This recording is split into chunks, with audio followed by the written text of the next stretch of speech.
భారతదేశంలో పవన్ కళ్యాణ్ ఆధ్యాత్మిక పర్యటన 6 సుప్రసిద్ధ ఆలయాల సందర్శన తిరుత్తని ఆలయ సందర్శనతో పూర్తయిన పవన్ యాత్ర.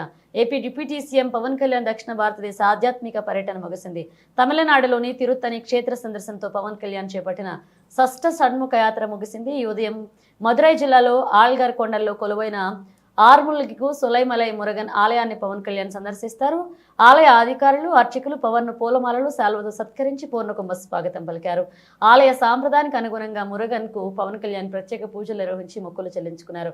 ఆలయంలో జరుగుతున్న స్కంద షష్ఠి కవచం తిరుప్పకల్ పారాయణంలో ఎంతో భక్తి శ్రద్ధలతో పాల్గొన్నారు. పవన్ కళ్యాణ్ ఆయన తనయుడు అకీరనందన్ మిత్రుడు టీటీడీ బోర్డున సభ్యుడు ఆనంద్ సాయి ఉన్నారు. అరుల్మిగు సొలైమలై ఆలయ సందర్శన అనంతరం పవన్ కళ్యాణ్ తిరుత్తణిలో ఆలయానికి తరలి వెళ్లారు. ఇక్కడ సుబ్రహ్మణ్య స్వామికి ప్రత్యేక పూజలు చేస్తారు. ఈ పర్యటనలో పవన్ వెంట తిరుపతి జనసేన ఎమ్మెల్యే ఆరణి శ్రీనివాసులు కూడా ఉన్నారు. షష్ఠ షణ్ముఖ యాత్రలో పవన్ కళ్యాణ్ మొత్తం 6 సుప్రసిద్ధ పుణ్యక్షేత్రాలను దర్శించుకున్నారు.